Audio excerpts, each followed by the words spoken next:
Perjalanan dimensi waktu sang jenius. Bab 716.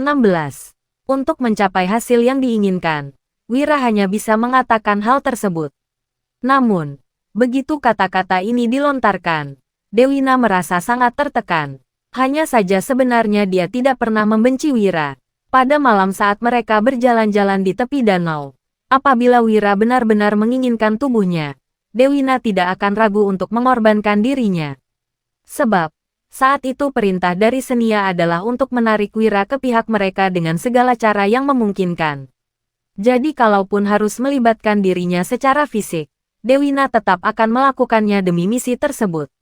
Saat ini, ketika Senia dan para pejabat mendengar pernyataan Wira, mereka semua tampak terkejut. Wira terlalu berani, banyak di antara mereka yang memilih untuk tetap tenang. Bagaimanapun, ini adalah urusan pribadi orang lain. Banyak orang telah mendengar tentang apa yang dilakukan oleh Dewina di kerajaan Nuala. Dia memang menjadi diva di rumah bordil Vion, tetapi bukankah itu hanya sebuah posisi? Justru aneh apabila Dewina masih perawan. Kamu, dasar bajingan, maki Raja Kresna yang kesal. Sementara itu, Senia merenung sejenak dan akhirnya berkata, "Sudahlah, Raja Kresna. Aku tahu bahwa kamu sangat menyayangi putrimu. Tapi menurutku di dunia ini nggak ada satu pria pun yang benar-benar ingin menikahi Dewina. Jadi, aku akan mengizinkan pernikahan ini. Anggap saja merestui sepasang kekasih." Bagaimana? Perkataan ini membuat semua orang yang berada di sana terkejut. Raut wajah Raja Kresna bahkan menjadi sangat suram. Dia memilih untuk tidak berbicara dan duduk kembali. Akan tetapi, semua orang dapat merasakan amarah dalam hatinya. Raja Kresna hanya tidak mengungkapkannya saja. "Dewina, apakah kamu keberatan dengan pernikahan ini?" tanya Senia seraya menatap ke arah Dewina. Wanita itu melirik ayahnya yang terdiam. Setelah berpikir sejenak, dia hanya bisa mengangguk sembari berkata, "Hamba bersedia." Dewina memang mengucapkan dua kata ini, tetapi siapapun bisa merasakan keengganan dalam hatinya. Namun, mereka tidak berani banyak berbicara dan hanya tersenyum. Masalah ini pun berlalu begitu saja. Wira juga merasa cukup senang karena berhasil menyelesaikan tugasnya. Tak lama kemudian, perjamuan telah berakhir. Setelah Senia pergi, banyak duta yang datang untuk mengucapkan selamat kepada Wira. Rendra juga datang dan berbicara pelan. Orang itu sudah setuju. Dia akan mencarimu malam ini. Setelah mendengar itu, Wira hanya mengangguk tanpa berkomentar apapun. Usai meninggalkan tempat itu, Wira langsung menuju istana. Dia telah menyelesaikan tugasnya dengan cukup rapi hari ini dan dapat dianggap telah mencapai sesuatu. Saat ini, Wira menarik napas dalam-dalam dan menunggu dengan sabar di ruang kerja. Di tengah malam, seiring terdengarnya suara, Wira pun membuka matanya. Danu dan Mandra yang berdiri di belakangnya juga mendengar suara itu. Mereka pun segera berjaga-jaga dengan melihat ke arah pintu. Segera setelah itu, pintu ruang kerja tampak terbuka dan Raja Kresna berjalan masuk. Pada saat ini, Mandra dan Danu memuji secara serempak kemampuan yang hebat. Wira juga segera berdiri. Dia menangkupkan tangan, lalu menyapa sambil tersenyum. "Raja Kresna." Raja Kresna mengangguk dengan ekspresi yang tampak tenang. Lalu dia berkata, "Ada apa kamu memanggilku di tengah malam seperti ini?" Wira mengangguk dan langsung bertanya, "Tentu saja ada urusan penting. Raja Kresna, aku ingin tahu, apakah identitas anggota pasukan bayangan sangat rahasia?" Bab 717. Begitu mendengar perkataan Wira, Raja Kresna sontak menjawab seraya mengangguk. "Benar, itu memang sangat rahasia. Kadangkala, bahkan aku sendiri nggak tahu siapa saja yang merupakan anggota pasukan bayangan. Inilah aturan dari pasukan bayangan. Nggak akan ada satu orang pun yang tahu daftar lengkap semua anggota pasukan bayangan. Jadi, pasukan bayangan akan selalu aman dan selalu ada orang yang melakukan tugasnya," jelas Raja Kresna. Perkataannya membuat Wira terkejut. Setelah itu, Wira pun mengeluarkan 7 lencana yang melambangkan pasukan bayangan. "7 orang ini mencoba untuk membunuhku. Aku ingin tahu apakah ada anggota lain di pasukan bayangan yang mengetahui identitas mereka?" tanya Wira. Begitu mendengar pertanyaannya, Raja Kresna menjawab dengan yakin, Nggak ada. Aku bahkan nggak mengenali ketujuh orang ini. Wira mengedipkan mata seraya bertanya. Seharusnya wajar kalau kamu nggak tahu, kan? Bukannya kamu mengatakan bahwa identitas anggota pasukan bayangan sudah bocor. Mungkin saja ada campur tangan dari orang lain. Apa kamu benar-benar berpikir bahwa aku begitu nggak berguna? Aku hanya berpura-pura. Aku tahu jelas siapa yang merupakan bawahan siapa. Juga apa yang mereka lakukan. Ucap Raja Kresna sambil tersenyum dingin. Wira cukup terkejut melihat reaksinya. Raja Kresna menjelaskan, 7 orang ini muncul tanpa sepengetahuanku. Tapi, perintah rahasia ini memang berasal dari Biantara. Dia berasal dari kubu Raja Ararya. Mereka menyusupkan seseorang di tingkat kolonel ke dalam pasukan bayanganku. Setiap kata dan tindakan orang ini diawasi oleh 20 orang. Bahkan, selir dari orang itu adalah anggota pasukan bayanganku. Raja Kresna melanjutkan. Nggak ada yang tahu pasti jumlah dari anggota pasukan bayangan. Itu hanyalah apa yang aku umumkan secara publik. Tapi, aku memiliki pemahaman yang mendalam tentang siapa yang berada di dalam pasukan bayangan. 7 orang ini direkrut secara mendadak. Mereka belum resmi menjadi anggota dan hanya sedikit yang tahu tentang mereka. Bukan hanya itu. Mereka bahkan selalu tinggal di luar kota, timpal Raja Kresna. Setelah mendengar perkataan Raja Kresna, Wira pun terkejut dan mengangguk.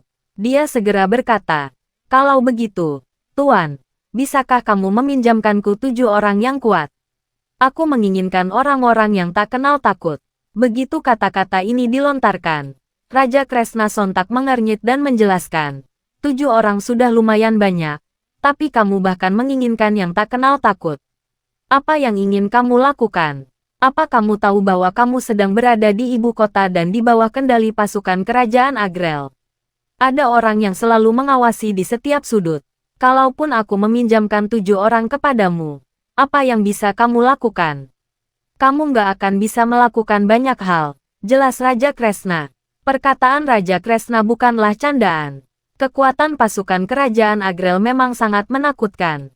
Wira memicingkan matanya dan merasa cukup terkejut. Tetapi dia tahu bahwa ini adalah hal yang normal. Jangan khawatir. Aku bukan ingin melakukan sesuatu. Aku hanya ingin meminjam identitas mereka saja. Jelas Wira sambil tersenyum. Dia tidak akan membiarkan bawahannya sendiri yang mengambil risiko. 7 orang ini kemungkinan besar akan tewas setelah misi mereka berakhir. Tetapi itulah yang Wira inginkan. Apa yang ingin kamu lakukan? Tanya Raja Kresna. Dia menarik napas dalam-dalam dan tampak sangat terkejut. Wira jelas ingin melakukan sesuatu dengan meminjam 7 anggota pasukan bayangan yang tak kenal takut. Meskipun tidak dilakukan oleh Wira di ibu kota ini, dia tetap ingin apa yang bisa mendengarnya. Aku ingin membunuh Biantara, jawab Wira. Raja Kresna sangat terkejut mendengarnya. Membunuh Biantara. 7 orang ini mungkin sudah mati sebelum bisa mendekati Biantara. Juga, apa kamu tahu siapa Biantara? Dia adalah ahli bela diri yang sangat berbakat di antara yang terbaik di dunia ini. Kalau kamu ingin menukar nyawa 7 orang dengan nyawa Biantara, itu benar-benar tindakan yang sangat bodoh. Jelas Raja Kresna. Akan tetapi, Wira malah tersenyum. Dia berkata dengan acuh tak acuh. Aku nggak akan membunuhnya sendiri. Aku akan membuat Raja Ararya yang melakukannya. Perkataan Wira membuat Raja Kresna terkejut. Dia pun menatap Wira sembari tak kuasa bertanya, apakah kamu memiliki rencana? Wira tersenyum, lalu mulai menjelaskan rencananya. Mereka duduk bersama di dalam ruangan dengan lilin yang menyala sepanjang malam. Saat fajar tiba, Raja Kresna akhirnya pergi sembari tersenyum. Bab 718. Malam itu, tak seorang pun tahu apa yang terjadi. Namun, keesokan harinya, sebuah amplop telah diletakkan di atas meja kerja Raja Ararya. Saat itu, Raja Ararya baru kembali ke ruang kerjanya. Begitu masuk, dia mendapati sebuah amplop di atas mejanya.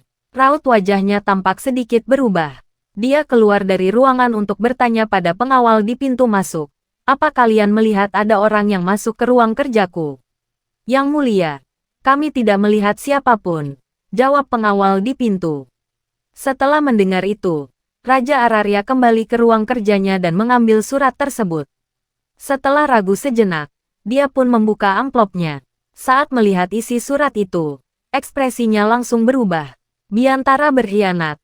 Dia berkomplot dengan Ibu Suri. Harap berhati-hati. Yang mulia, surat ini hanya berisi satu kalimat. Tetapi kata-kata itu membuat Raja Araria terkejut. Dia mengernyit dan segera berkata, trik yang amat buruk.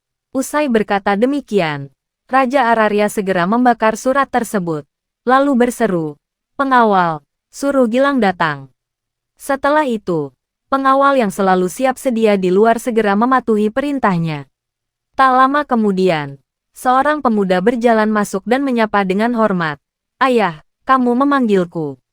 Orang yang datang tak lain adalah putra Raja Araria, Gilang. Gilang, tadi ayah menerima surat yang entah dikirim oleh siapa. Di dalamnya, tertulis bahwa Biantara berkhianat dan berkomplot dengan Ibu Suri. Apa pendapatmu tentang hal ini? Tanya Raja Araria secara langsung seraya menatap putranya. Gilang sontak mendengus dingin, lalu berkata, Ayah, ini sangat jelas adalah trik orang lain. Jangan mempercayainya. Raja Araria mengangguk setuju dengan pendapat putranya. Biantara telah setia mengabdi selama bertahun-tahun dan mengawasi pasukan kerajaan Agrel. Dia tidak mungkin akan berkhianat. Namun, Raja Araria masih sangat bingung. Siapa yang akan mengirimkan surat ini kepadanya? Gilang. Meskipun ayah juga nggak percaya bahwa Biantara akan berkhianat, tapi ayah sangat kebingungan. Siapa yang bisa mengantarkan surat ini kepadaku dengan mudah? Menurutmu apakah Ibu Suri, Giandra, Raja Kresna, atau Raja Byakta? Tanya Raja Araria dengan tatapan penuh keraguan. Setelah mendengarkan ayahnya, Gilang pun merenung sejenak sebelum menjawab perlahan. Meskipun Ibu Suri cukup hebat, dia selalu dikenal sebagai sosok yang lemah. Para pejabat sipil dan militer tunduk kepadanya. Tapi, dia sebenarnya nggak memiliki kekuatan yang besar. Gilang menimpali. Meskipun mendiang Raja Tanui sangat setia kepadanya dulu, kini dengan adanya Wira, Giandra juga sudah mulai menunjukkan sikap yang berlawanan. Dia sudah berulang kali berselisih dengan Ibu Suri. Memang benar masih memungkinkan. Tapi Giandra hanya memiliki pengaruh di perbatasan. Dia seharusnya nggak memiliki kekuatan untuk melancarkan operasi semacam ini di dalam ibu kota. Kalau Raja Kresna, meskipun dia memimpin pasukan bayangan, ada banyak bawahan kita yang bergabung menjadi anggotanya. Jelas Gilang. Menurutku seharusnya bukan dia yang melakukan ini. Jadi aku curiga bahwa Raja Byakta mungkin adalah dalang di balik semua ini. Saat Gilang selesai berbicara, Raja Araria tampak mengangguk. Pendapatmu sama denganku. Kemungkinan besar ini adalah ulah Raja Byakta. Alasan Raja Araria memiliki pemikiran ini sebenarnya sangat sederhana. Senia tidak memiliki kemampuan tersebut. Begitu pula dengan Giandra. Raja Kresna mungkin memiliki kemampuan itu. Tetapi dia selalu bermain aman. Dia bahkan tidak pernah menyerang Raja Araria saat dia terlibat dalam masalah. Saat Raja Araria berkuasa, dia juga tidak pernah mendekatinya. Selain itu, dia pasti tidak akan tunduk kepada Senia. Apalagi ada masalah tentang rahasia itu. Satu-satunya orang yang pantas dicurigai adalah Raja Byakta. Dia sangat kaya raya. Apabila benar-benar memiliki niat, Raja Byakta mungkin bisa menempatkan seseorang di kediamannya. Raja Araria merenung sejenak, lalu berkata, abaikan saja. Periksa Ayan di kediaman kita dengan ketat. Kita harus mengungkap siapa mata-mata yang bersembunyi di kediaman. Selain itu, kita juga harus mengawasi Biantara. Bab 719. Usai mendengar itu, Gilang pun mengangguk seraya berkata, perkataan ayah benar. Meskipun sangat percaya pada Biantara, kita tetap harus waspada. Kemudian, pada saat itu, pengawal di luar melaporkan, Yang Mulia, Tuan Biantara ingin bertemu dengan Anda. Raja Araria dan putranya saling memandang. Setelah itu, Raja Araria pun mengangguk seraya berkata, biarkan dia masuk. Biantara tidak tahu apa yang sedang terjadi. Begitu masuk ke ruang kerja dan melihat Raja Araria dan Gilang, dia segera menyapa dengan hormat. Yang Mulia, Pangeran. Raja Araria berkata sambil tersenyum. Biantara, kamu datang pagi-pagi sekali. Ada apa? Biantara segera menjawab. Yang Mulia, Hari ini ada kabar dari istana bahwa hari pemujaan leluhur akan segera tiba. Ibu Suri berharap pasukan kerajaan Agrel bisa menangani acara tersebut. Raja Araria mengangguk sembari berkata, "Benar, biasanya urusan semacam ini memang ditangani oleh pasukan kerajaan Agrel." Biantara berkata sambil tersenyum, "Kalau begitu, hamba akan melaporkannya ke istana." Usai mengatakan itu, Biantara tidak terlalu memikirkannya, sebab urusan semacam ini memang selalu diurus oleh pasukan kerajaan Agrel. Namun, tiba-tiba Gilang berkata, "Ayah, bagaimana kalau aku menemani Biantara ke sana?" Raja Araria tertegun sejenak, tetapi dia segera memahami maksud putranya. Biantara juga terkejut, tetapi dia hanya merasa bahwa Gilang mungkin ingin meringankan beban ayahnya. Raja Araria berkata, "Baiklah, kamu bisa membantu Tuan Biantara untuk mengurus hal ini." Setelah mendengar kata-kata itu, Gilang sontak berkata sambil tersenyum, "Tuan Biantara, ayo kita pergi." "Pangeran, silakan," ucap Biantara seraya tersenyum. Kemudian, keduanya pun berangkat ke istana. Pada saat ini, Senia sedang bermain dengan Kaisar Cilik. Ketika melihat Biantara dan Gilang datang bersama, dia pun berkata sambil tersenyum, "Upacara pemujaan leluhur memang penting, tapi untuk apa keponakanku sampai datang kemari? Biasanya Tuan Biantara akan mengurus semuanya. Aku juga cukup puas dengan hasil kerjanya." Jika membahas tentang hierarki, Senia dan keempat raja memiliki status yang setara. Itu sebabnya Gilang bisa dianggap sebagai keponakannya. Mendiang Kaisar adalah kakak dari para raja. Ketika berbincang secara pribadi, Senia seringkali memanggilnya seperti itu. Hal ini berlaku pula untuk Giandra. Gilang segera berkata sambil tersenyum, "Yang mulia, ayah hamba meminta hamba untuk melakukan sesuatu. Jadi hamba tidak memiliki pilihan lain." Senia menanggapi, "Hehe, ayahmu memang ketat. Tapi baiklah, kamu bebas melakukan apapun yang kamu suka." Setelah itu, Senia mendekati Biantara dan berkata dengan santai, "Biantara, kamu selalu mempersiapkan upacara pemujaan leluhur setiap tahun. Aku sangat puas dengan kinerjamu. Dengan mengajak Gilang kali ini, kamu harus melakukan pekerjaan yang baik seperti biasanya dan mengikuti aturan yang ada. Kalau ada masalah, silakan datang ke istana untuk melaporkannya padaku." Kemudian, Senia tersenyum lembut kepada Biantara dan menepuk pundaknya dengan gembira. Hal ini membuat Biantara tertegun sejenak, tetapi dia segera merespons dengan hormat, "Yang mulia, hamba pasti akan menangani tugas ini dengan baik." "Oke, aku selalu merasa tenang selama kamu yang mengurusnya. Baiklah, kalau nggak ada hal lain, kalian sudah boleh pergi. Pelayan, tolong berikan teh terbaikku untuk Tuan Biantara." "Oh, iya. Berikan juga beberapa kepada Raja Araria," perintah Senia. Tak lama kemudian, seorang pelayan segera membawa sebuah kotak kecil yang berisi teh dan memberikannya kepada Biantara. Segera setelah itu, seorang pelayan lainnya mengeluarkan sebuah kantong dan kotak lainnya. Lalu dia mengambil beberapa macam teh dan memasukkannya dalam kotak tersebut. Kemudian, dia baru memberikannya kepada Gilang. Tindakan sederhana ini membuat Gilang memicingkan matanya. Sementara itu raut wajah Biantara tampak sangat suram. Bab 720. Gilang menyipitkan matanya. Setelah melihat semua ini, dia menoleh dan melirik Biantara sekilas. Biantara tampak gugup. Mereka berdua menyadari masalahnya. Hanya saja, Gilang merasa marah, sedangkan Biantara malah merasa khawatir. Penyebabnya adalah trik kecil Ibu Suri ini. Pemberian sebuah kotak hadiah mengungkapkan banyak masalah. Poin pertama adalah hadiah ini khusus dipersiapkan oleh Ibu Suri untuk Biantara. Bahkan, barang ini sudah dibungkus dengan kotak. Poin pertama ini merupakan yang paling sederhana dan memang tidak bisa menjelaskan semua masalahnya. Tetapi masih ada poin kedua. Poin kedua adalah Ibu Suri memang sudah mempersiapkan hadiah dan Gilang merupakan putra Raja Araria. Jadi seharusnya status Gilang lebih tinggi dari Biantara. Namun, Ibu Suri malah menyerahkan hadiah kepada Biantara terlebih dahulu, lalu menyerahkannya kepada Gilang. Tindakan ini sudah cukup menunjukkan banyak masalah. Raut wajah Biantara sangat masam. Jika Gilang bisa menyadarinya, tentu saja Biantara juga sama. Apa maksud Ibu Suri? Jangan-jangan Ibu Suri berniat menghasut dirinya dan Raja Araria. Tidak masalah jika Ibu Suri melancarkan siasat yang rumit.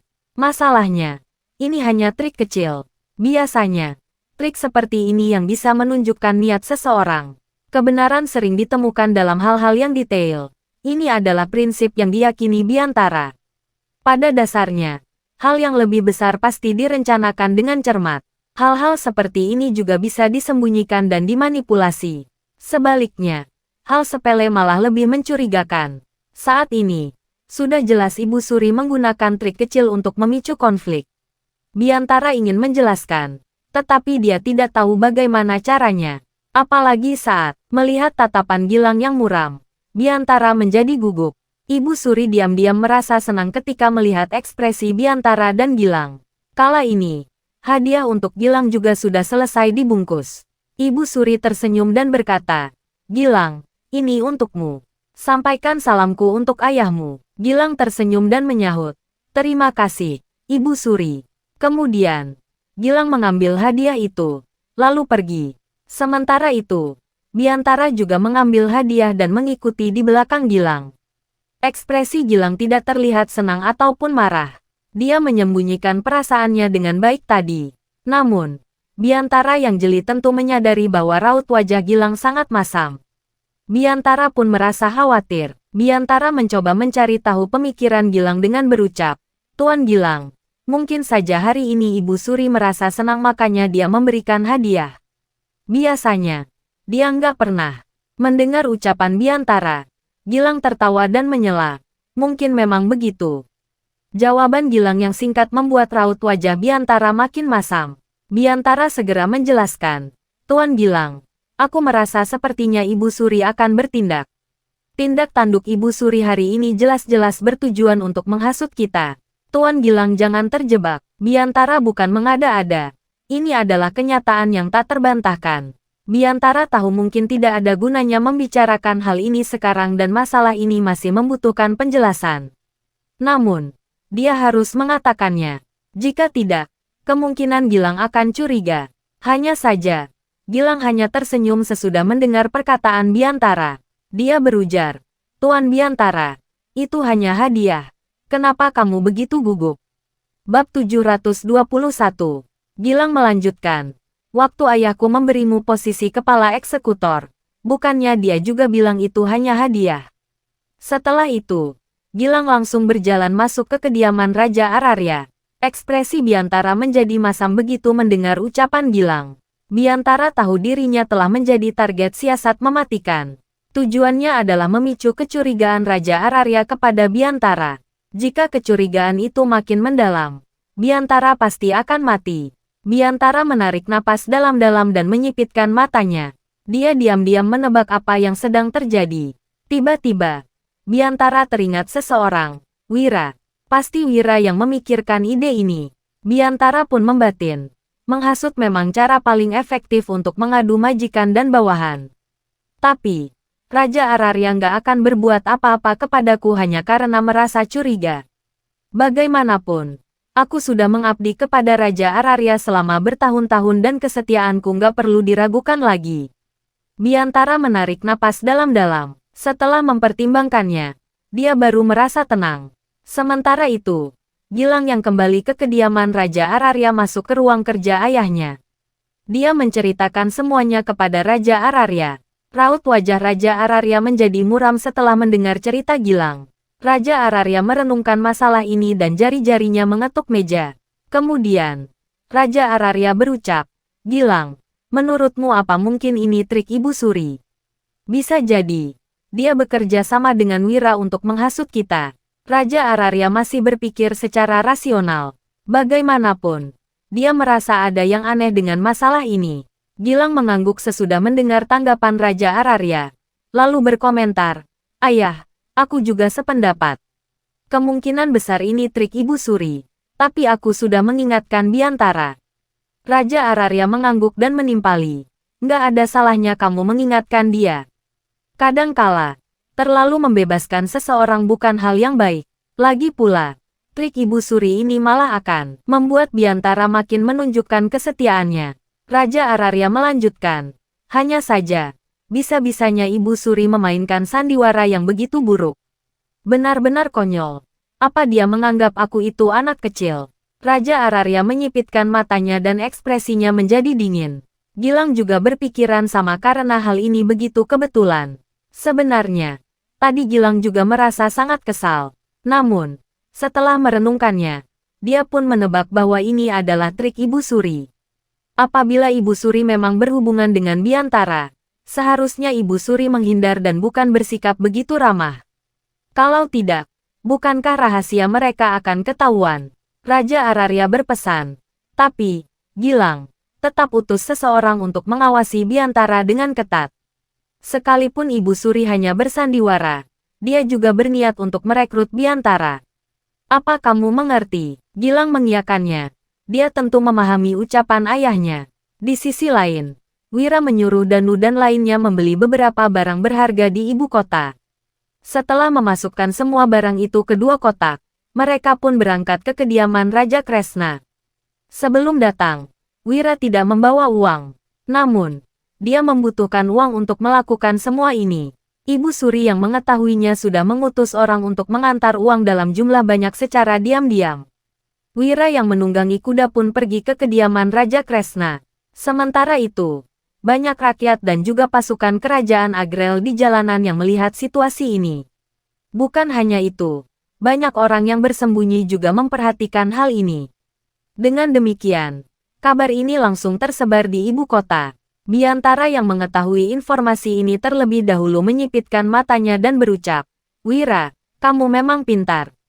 Kamu bilang kamu nggak berniat membunuhku, tapi sekarang kamu sudah mulai bertindak. Nggak masalah, karena aku sudah tahu niatmu. Mulai hari ini, aku nggak akan menunjukkan kelemahanku." Biantara mendengus, lalu keluar dengan membawa buku catatan. Di dalam buku ini tertulis nama orang-orang kepercayaannya. Biantara ingin menggunakan buku ini untuk menunjukkan kesetiaannya kepada Raja Araria dan menghilangkan kecurigaan Raja Araria kepadanya. Biantara tidak akan membiarkan orang lain mencurigainya. Dia juga tidak ingin kalah. Bersambung, bertemu di bab seterusnya.